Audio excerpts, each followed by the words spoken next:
Okay, so we're going to start the next topic, asthma. Just remember, the pathogenesis of asthma is a buildup of chronic bronchitis.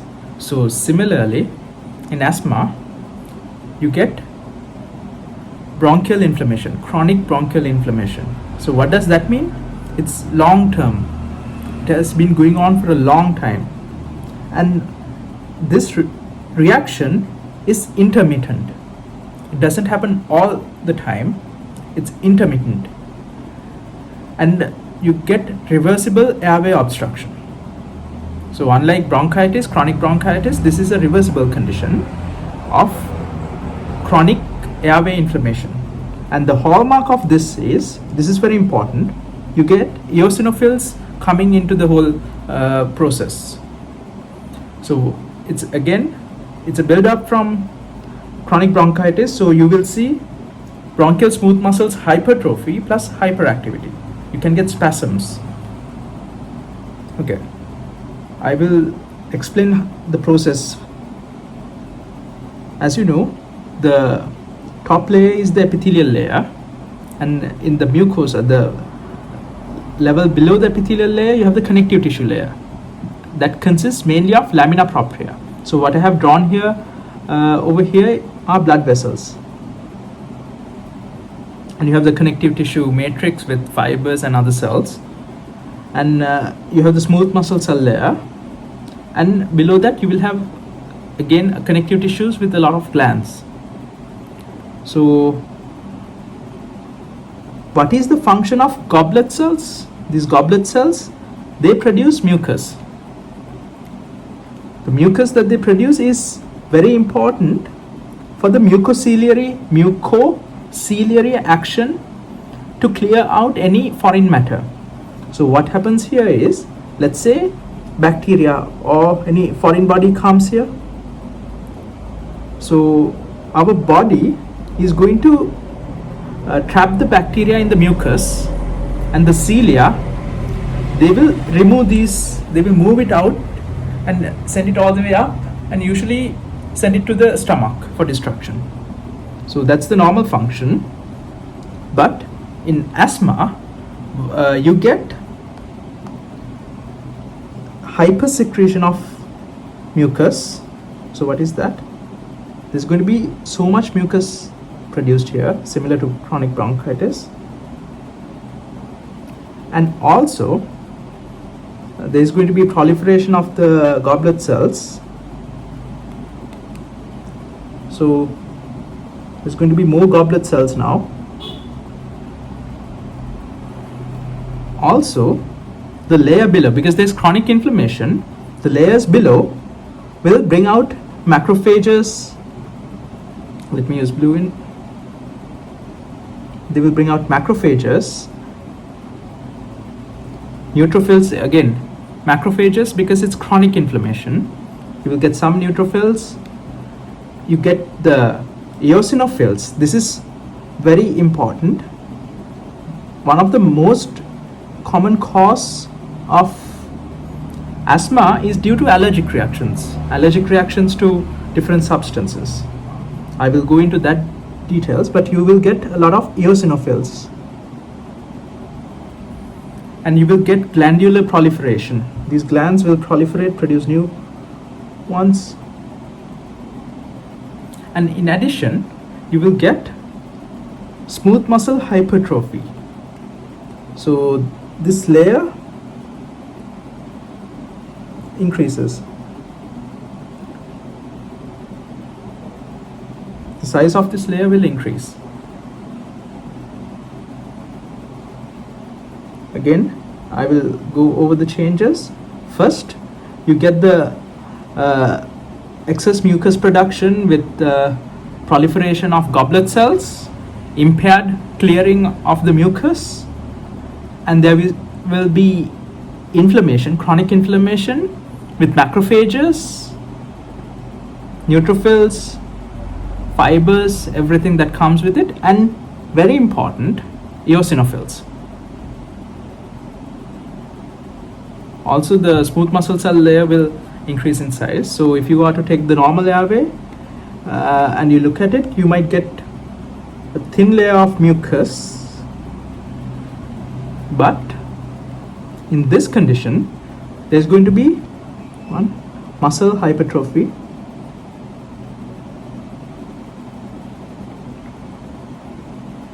and also this will be filled with mucus.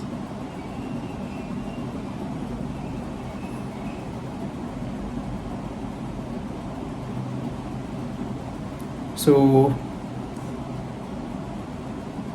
this is the pathogenesis. You get inflammation and edema. The bronchial smooth muscles spasm and hypertrophy. They have certain contractions. Mucus plugs form because the mucus is not being removed properly, and T helper 2 functions. T helper cell functions to activate eosinophils to produce IgE and produce mucus. So this is a reason for the excess mucus production and for the reactivity of the eosinophils. So what is the function of eosinophils? They act against allergic reactions. So the first type is due to allergic reaction, that is called atopic asthma. Okay, so what is the first type of asthma? It is called atopic asthma. That is due to an allergic reaction, due to exposure to allergens that will activate our body to fight against that allergen. So some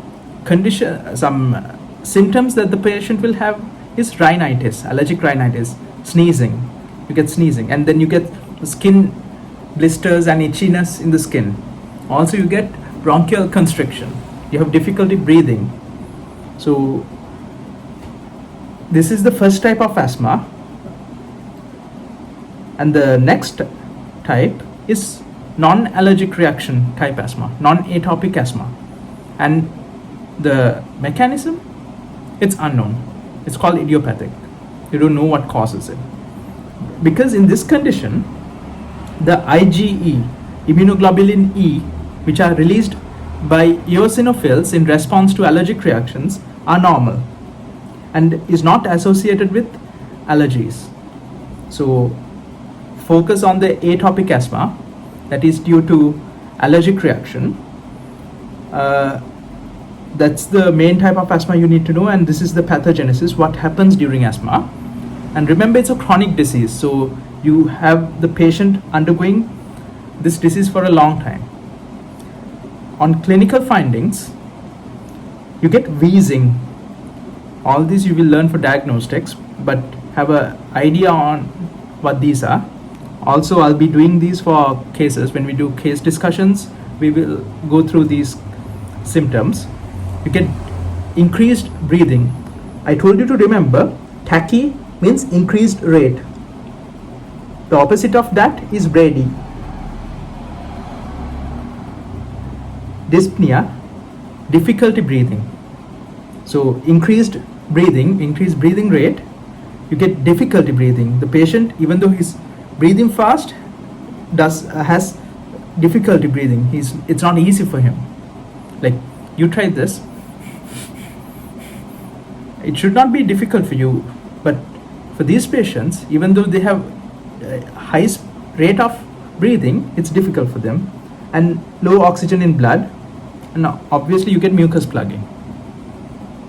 So the next one is called bronchiectasis, that is permanent dilation of the bronchi. But before I go into this, I want to talk about cystic fibrosis, because I feel like you will understand bronchiectasis better if I do that first. So what is cystic fibrosis? This is a genetic defect. You will learn this for genetics. It's an autosomal recessive. It's autosomal recessive. So what does that mean? Both your mom and dad will have to give you the defective gene. So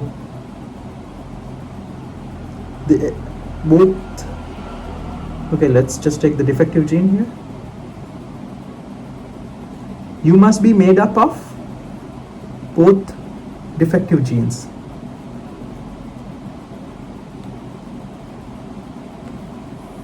And this is more common in European Caucasian populations. And it's a very common lethal disease, especially in children. So what causes it? This is a defect in the CFTR gene, which is on chromosome 7. So what is the CFTR gene's function? It produces a protein, a channel protein called CFTR protein. So here's the CFTR protein. Its function is to release chloride ions. It releases chloride ions into secretions. Again, the function of the CFTR protein is it's a channel for chloride ions to enter into secretions. So what happens then? When chloride ion comes in, water will come in. It will draw the water to thin out the secretions. So now we are going to talk about the defect in this protein, in the gene. If there is a deletion of the 508th amino acid, if there is a deletion, the delta indicates deletion of the 508th amino acid, which is PHE. This amino acid, if there is a mutation due to this will cause misfolding. So the protein, it will have an abnormal shape and it cannot perform its function properly. Now chloride ions cannot leave. So the secretions you get are very thick. You get thick secretions. And you see this condition in different stages of childhood, but I need you to understand this disease, cystic fibrosis, mainly talks about the pancreas. You get cysts in the pancreas with fibrosis. Okay. That's why the disease is called cystic fibrosis. So we will first take the new bones. The first stool they produce is called meconium. So what happens to this stool? It gets stuck in the intestines. This is a very dangerous condition and it is called meconium ileus, which is a surgical emergency. So this can, because the secretions have made the stool very sticky, it does not pass through the intestine. So it can get stuck. And as you grow older, in early childhood, you can get pancreatic insufficiency. Why? The pancreas secretes enzymes. It has secretions. So those secretions become thick due to the lack of the chloride gene, chloride ions in the secretions. So these thick secretions will block the pancreatic duct. And what happens then? The enzymes, instead of going to break down the fats and the proteins, they will be stuck here and they will destroy the pancreas. They will start destroying the pancreas. And that is called acute pancreatitis, which, when it progresses to chronic pancreatitis over time, can cause cystic fibrosis. So what are the symptoms? You get poor weight gain. Why? And failure to thrive. The reason for this is because proteins are not being absorbed. You need proteins for proper development. Steatorrhea, fat containing stool. Because the fats are not being digested, fats are not absorbed, so the fat will go on through stool. And again, when there is acute pancreatitis, there is going to be damage to the beta cells, the endocrine function of the pancreas, and it can destroy the insulin producing cells, causing insulin dependent diabetes. So later in childhood, initially you get pancreatic symptoms. Later in childhood you get lung problems. Why? Due to clearing you cannot clear the thick mucus. So what happens? Again, very similar to chronic bronchitis and asthma. You get very thick, the difference here is this is very thick mucus. These secretions are very hard and it cannot be removed by the cilia. By the ciliary reaction, you cannot remove that. What happens next? Bacteria come and colonize the lungs. Again, you get the very common organisms, Staphylococcus aureus and Pseudomonas aeruginosa. So what happens then? You get the symptoms of cough and fever. And you see changes in this chest x-ray. So you treat it with antibiotics. These are basically exacerbations. That means it's intermittent. So over time, with repeated exacerbations, you will get respiratory failure, and there is going to be chronic bacterial infection. So the bacteria will come, it is not being removed, and our body tries to remove it, so you get inflammation. You can get bronchiectasis. What is this? The next topic we are going to talk about, permanent dilation of the bronchi. And like I said, with permanent dilation, you get wall damage and dilation, and when the wall damage spreads to the blood vessels, you get a condition called hemoptysis. Hemoptysis, that is blood in mucus. In sputum you get blood. These are not really needed, but there are some other issues which can occur, such as infertility in men due to the lack of vas deferens formation, clubbing, those will be explained later, nasal polyps, allergic bronchopulmonary aspergillosis. This is a hypersensitivity reaction to the fungus aspergillus. Then there's diagnosis methods. How? Okay, this is interesting. The first thing is you do newborn screening. After the baby is born, you can screen for these diseases. And the other way is by a sweat test. So when these secretions inside the body have less chloride ions, the chloride ions are released in the exocrine sweat glands, in the sweat glands. So you can, when you kiss the baby, you feel that the skin tastes salty, more salty than normal. So that is a easy way, diagnostic way for cystic fibrosis. Next, we will go to bronchiectasis, chronic necrotizing infection of bronchi or obstruction. Now you understood how that happens. Chronic infection of the bronchi will lead to permanent dilation and ulceration of the bronchus. When ulceration occurs, it will break through the wall into the blood vessels and cause hemoptysis, causes cystic fibrosis. Primary ciliary dyskinesia. This is a disease called, you see it in a syndrome called Cartagner's syndrome, and this is the reason for dextrocardia.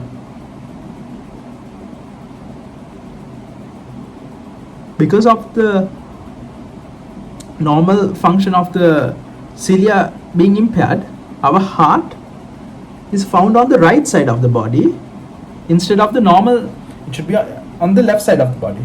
But in this condition, you get the heart on the right side of the body. And also you get bronchiectasis in immunodeficiency states such as AIDS. So findings, cough and daily mucopurulent sputum lasting months to years. It's permanent. And then you have blood coming with sputum.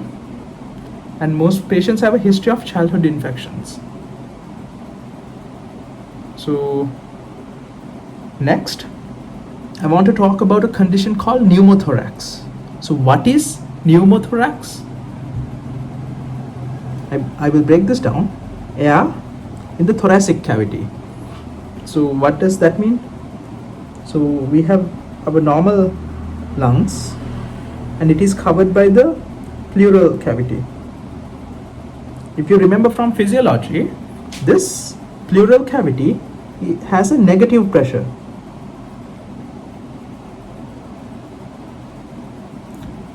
The pleural cavity has a negative pressure. This helps in inhalation, exhalation.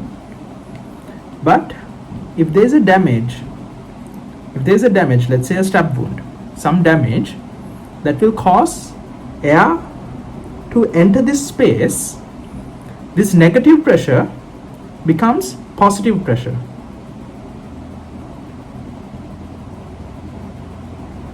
So what happens then? Now there is air here and it is going to push on this.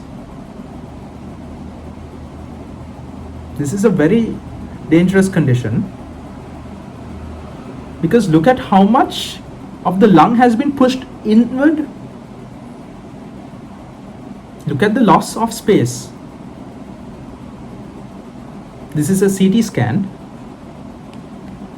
So look at how much air has been, how much the lung has been pushed inwards. And not only pushing the lung inwards, this will push the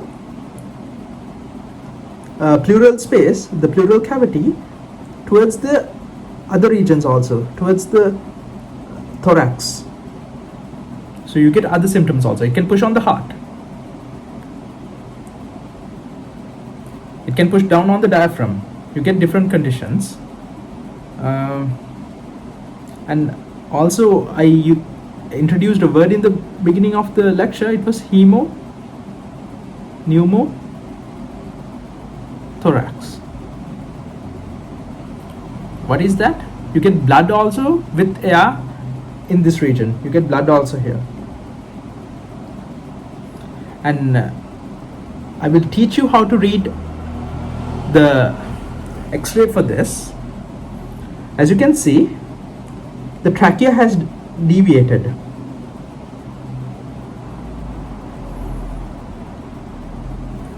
And also, see, this is normal lung structure. All these white dots and stuff, that's normal lung structure. You don't see that here. You don't see that here, anywhere in this region. It's probably stuck somewhere here in this small region. This is the pneumothorax. And if you watched the TV series Good Doctor, the first part of that series, the introduction of that series, is a condition of pneumothorax and how that doctor treats this pneumothorax. You need to suck the air out of the pleural cavity. That's the basic way to treat. So the next part, SARS and ARDS, severe acute respiratory syndrome, which I'm not going to go much into, but this was in 2003. It was an outbreak similar to the coronavirus, but it was restricted to China. And the next one, it was an epidemic. ARDS, acute respiratory distress syndrome. This is usually the progression of pneumonia. This is how pneumonia can progress. Pneumonia is just one cause of ARDS, but basically if you get pneumonia, you have a very high risk of developing ARDS, and ARDS is very deadly. ARDS, usually 7 out of 10 patients will die. Okay, so ARDS, an easy way to remember this is you take the word and build a relationship like this. So what is A for? Acute. It's an acute onset. Next, that means it's a sudden onset. You have R. That what is that? The ratio of PaO2 to FiO2 is less than 300. Basic physiology. I will explain these in the case discussion. Next, D. Diffuse bilateral infiltrates on chest X-ray. So on the X-ray you get bilateral infiltrates. And the fourth one, Swan-Ganz pressure, that is pressure, this pressure is less than 18 millimeters of mercury with no evidence of pulmonary hypertension. What are the causes of ARDS? Pneumonia, aspiration injuries, pulmonary trauma, and toxic inhalation injury. For example, you inhale acid fumes. This can cause ARDS. How does that happen? Uncontrolled inflammation. But before that, the indirect lung injuries. And the most common cause of ARDS is sepsis. You will learn this for pathophysiology. And pancreatitis. Again, I will explain these in case studies. What do you get? Uncontrolled inflammation with diffuse alveolar damage. You get the exudative phase where you get edema, and atelectasis. Atelectasis is collapse of alveoli. I will come back to that. I missed that actually. Collapse of alveoli. So again, you get the exudative phase with edema and atelectasis, and that will lead to hyaline membrane proliferation. Now in the earlier one I was talking about fibrin. In pneumonia I was talking about fibrin, but in this case you get hyaline membrane proliferation along with type 2 pneumocyte proliferation. And the survivors will have diffuse interstitial pulmonary fibrosis. What is that? The interstitium, the space between the alveoli, the cells that make up those regions will be fibrosed. There will be fibrosis in those cells, in those regions. So clinical manifestations, tachypnea, that is increased breathing, difficulty breathing, hypoxemia, bilateral on the chest X-ray, you get both lungs are affected, bilateral, pulmonary infiltrates, and no evidence of left heart failure. Because you need to differentiate this. As a doctor, you need to decide, is this ARDS or is this left heart failure? And treatment, I won't go into this because you have this for emergency medicine, but basically the main thing you need to do is you need to treat the underlying condition. Again, you need to treat the underlying condition such as sepsis, trauma, aspiration injury, whatever it is, you need to treat that. And you need to give ventilatory support. Positive end expiratory pressure is the mode usually used. You will learn those for emergency medicine in the 4th year. Next, pulmonary hypertension. So what is pulmonary hypertension? As the name says, it is hypertension in the pulmonary artery. So the normal pressure of the pulmonary artery is around 10 to 14 millimeters of mercury.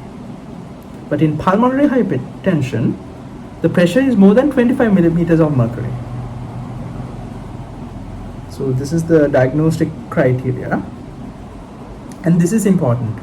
So when you go to Google and search for diseases, one of the best resources is WebMD, and one that I prefer is called Mayo Clinic.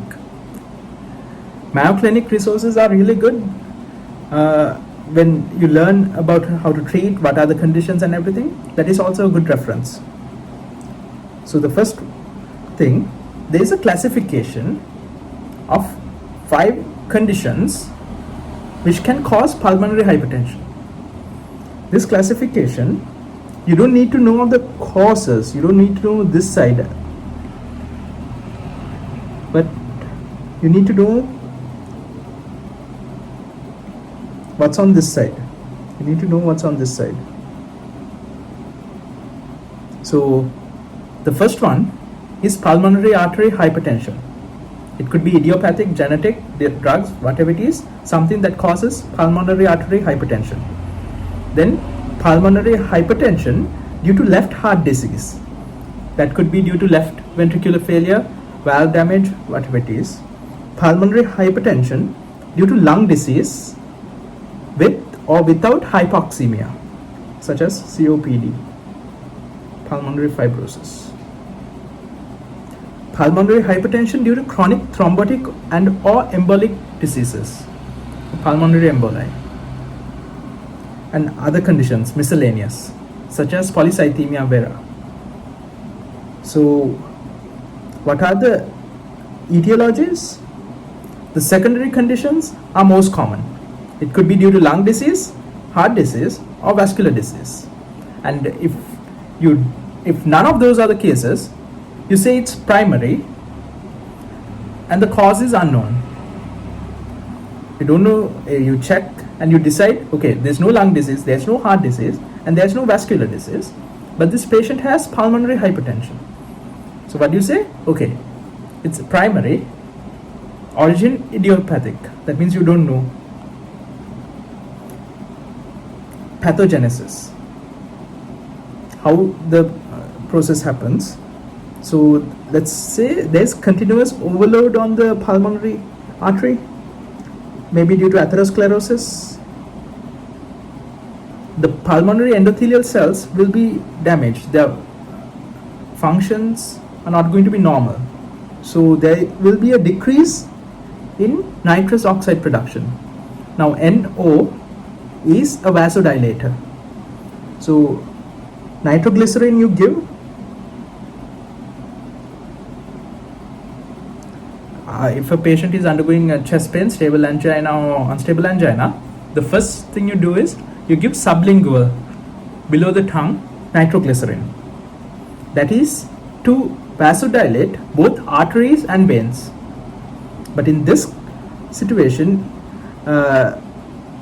this is done by the release of nitrous oxide, and when that decreases and when a substance called endothelin increases, there's going to be vasoconstriction of the pulmonary artery.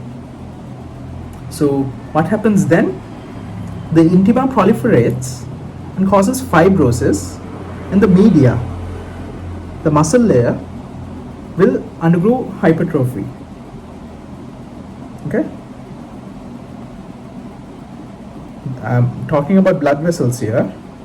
So what happens then? The blood pressure in the lungs will increase. So I will take the diagram here.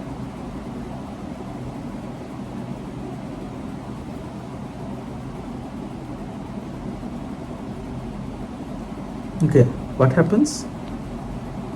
The blood pressure here will increase. Wait.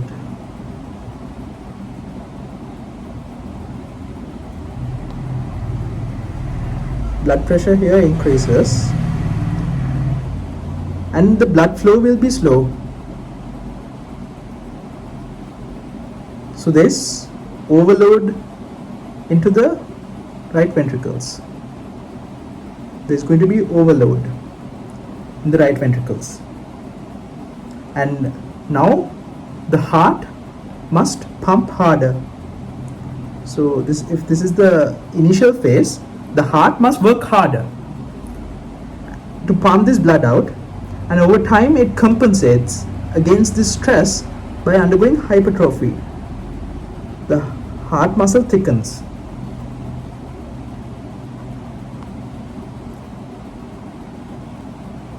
Why does cyanosis occur?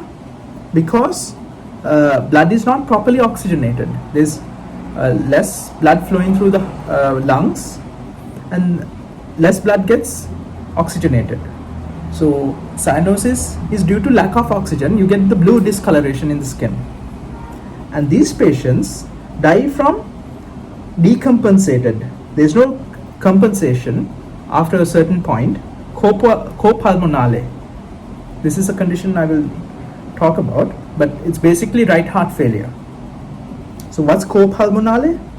First, the right ventricle enlarges to pump the blood harder through the narrowed vessels, through the pulmonary arteries. So this causes the strain on the heart to increase. Obviously, as I talked about here, the strain on the heart is too much that it just gives up. That is what you call right ventricle failure. A bit more to do. Next, we have restrictive lung disease. So what is restrictive lung disease? The chest wall is stiff or immobile due to long-standing inflammatory damage due to fibrosis. Okay, so all these notes are from the PPT. All these are from the PPT, and that's what I'm trying to focus mainly on, what we learn in NMU. So first, what are the causes? The chest wall is stiff or immobile due to long-standing inflammation. The other condition, pleural diseases. And the third one, interstitial or infiltrative lung diseases. This is due to edema and fibrosis. What do you mean by restrictive lung disease? The lung cannot expand properly. If the lung expands from this point to this point, now it cannot. So what happens then? The lung volume decreases and the functional vital capacity, forced vital capacity and the total lung capacity will decrease. So the patient will present with short, shallow breaths because there's not enough lungs to take in all the air in. So what are the conditions that cause restrictive lung diseases? There's three main ones. The first one is due to an occupational exposure. As the name says, it is due to the jobs you do, such as in sandblasting, silicosis. The first one, it's called silicosis. That condition is seen in people who are involved in sandblasting, foundries and mines. So what happens then? They're going to inhale microscopic silica that will go into the lungs, and what you need to know is this is a disabling and fatal. So what happens here is, let's say you are working, you're in your 20s, 30s, 40s, you work, and after 55 you retire. The disease does not stop there. Even after the exposure stops, the disease will progress, and this mainly affects upper lobes. So what happens here? Each time the silica particles come in, our body tries to attack that, and over time our macrophages functions are impaired. This is chronic exposure. Long-term exposure will cause macrophage functions to impair, and the macrophages will release fibrinogenic factors causing fibrosis. So what happens here? There is going to be fibrosis of the alveoli of the lung. Actually, I will take the lung as a whole. This lung becomes hardened. This lung is now hardened. Usually you get it as nodules. But since it's going to involve the lung, mainly the upper lobes, but basically the lung cannot expand properly. So it's now it's filled with fibrin, and because the macrophages are now impaired, they cannot do their function properly, you have a higher risk of TB. It's called silicosis, not induced, but it will aid the aid tuberculosis to come and colonize. Next, copulmonale. Again, this was discussed here, similar mechanism, and infections and emphysema. Alveolar walls are destroyed. So infections, same reason here, macrophages are not able to function properly. The next one is called idiopathic pulmonary fibrosis, and as the name says, there's no cause, there's no known cause, so you get the interstitial pneumonia, the risk of interstitial pneumonia because of diffuse interstitial fibrosis. There's going to be interstitial fibrosis. In the interstitium you get fibrosis all throughout the lungs, and that can lead to pneumonia, interstitial atypical pneumonia. The third type is called sarcoidosis. This can occur anywhere, but in relation to the lungs, it's a systemic granulomatous inflammatory disease, and the cause of it is unknown, but it is associated with some conditions which you don't need to know for an MU. This is an immune mediated, widespread non-caseating. Remember, I told you TB and some fungal infections are what is going to cause caseous granulomas, and this involves the interstitium. You get fibrosis of the interstitium, and it is often asymptomatic, but usually you get symptoms of an enlarged lymph node. So for any inflammatory disease, how do you treat it? You give steroids. This is a thing which I didn't mention till now, but treatment of inflammatory diseases includes the use of steroids.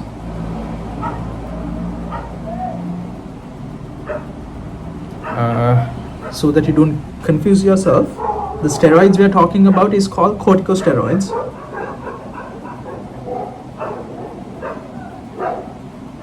Not the type you are thinking of that bodybuilders use. Final part of the lesson for pathology, actually I missed atelectasis, so let me quickly go through that. Okay, so back to the lesson. I want to go through what atelectasis is, but the main thing you need to know is it is alveolar collapse. Look at this and this. And what I need you to understand is, it is not because air is pushing it,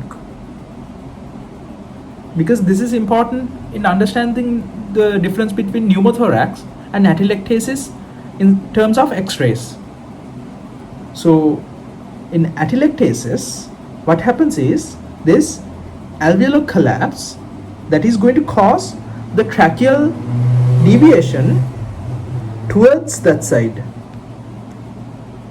Now in pneumothorax, because of the air pushing everything to the other side, you get the trachea deviated to the opposite side. But in this, look at this, the trachea is deviated towards the direction. Actually, it's this image, you can't see it properly, or you can see.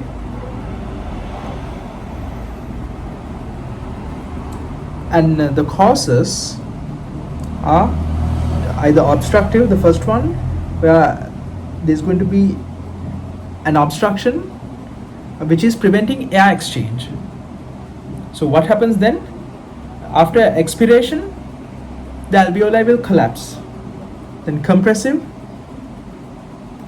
pleural effusions,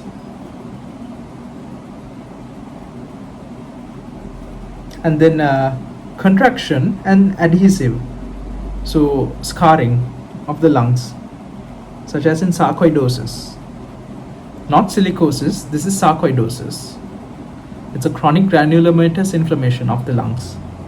And adhesive, due to lack of surfactant. So when there's no surfactant, there's going to be collapse of the alveoli. That is what you call atelectasis. the final part of lung pathology, lung tumors. So, what is the most common cause of death? What is the most common cause of cancer in males? Prostate cancer. Females, breast cancer. Second most common type of cancer in both males and females is lung cancer. But the most common cause of death due to cancer is due to lung cancer. Okay? Leading cause of cancer deaths. Risk factors: smoking, family history, and males because they have a higher tendency to be smokers, and early detection of lung cancers. You should have a good prognosis. That means you can treat it early and you can survive. You have a higher chance of survival. So, first of all, I will talk about the classification. So, most tumors of lung tumors are called bronchogenic carcinomas. Now, I'm going to divide the tumors based on that into two. One is called small cell carcinomas. Again, carcinoma involves epithelial cells. So, small cell carcinomas are also called oat cell carcinomas, and this is undifferentiated and very aggressive. Again, this is an undifferentiated tumor which is very aggressive because its only function is going to be cell division. And I need you to remember this. This is mainly for neurology. When you learn neurology, you will learn this. But it is associated with Lambert-Eaton myasthenic syndrome. When you learn neurology, you will learn this. For now, I need you to remember that it is related to some neurological disease. How do you treat this? You don't do surgical incision. You do chemotherapy and radiation. Now, I want to talk about the type of cell origin. The cell type of this cancer is called Kulchytsky cells. These are neuroendocrine cells of the lungs. So what happens here? There's going to be obviously there's going to be DNA damage, and when DNA damage occurs, there's going to be increased gene activity of this gene called APUD, amine precursor uptake and decarboxylation. So that will cause two things. One, actually it's the same, but basically it's going to cause the release of hormones. Two hormones that you need to know: ADH and ACTH. Okay? ACTH can lead to Cushing's syndrome. We will talk about this later. This is a type of paraneoplastic syndrome where you get ectopic, not in the usual position, endocrine syndrome. You should know what paraneoplastic syndromes are by now. So that's the first classification, small cell carcinomas. The other type is non-small cell carcinomas. These respond poorly to chemotherapy, and you need to do surgical incision on these tumors. The first type is adenocarcinoma. Remember what adenocarcinoma is about? Glandular epithelia. It's not common in smokers. It's a disease of non-smokers and women, and it is peripherally located. I will talk about that later. And the subtype of that is bronchoalveolar. It's a subtype in the bronchoalveoli, in which it grows along the alveolar septa. So you have the alveoli. Tumor cells will grow on the alveolar septa. So on chest x-ray, you will see the normal alveoli and alveoli with very thick walls. This does not invade, it grows along the alveolar walls. So these will be thick walls, you get alveoli with normal walls. The other type is squamous cell carcinoma. This is usually a hilar mass. In the hilum, a mass arises from the bronchus. You can get cavity forms. So if this is the lung, you can get cavities. Basically a cavity, and it is associated with smoking. This is found more centrally. What do you mean by centrally? This is the periphery.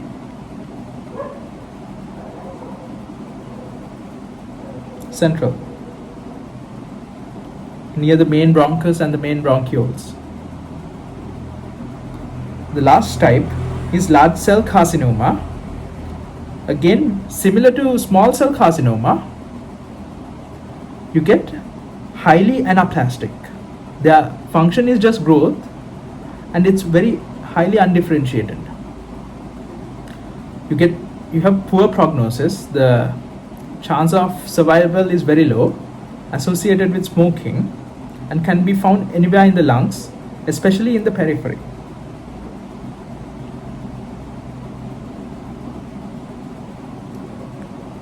So, what are the clinical manifestations of tumors? They can be central tumors. In the center, like I explained,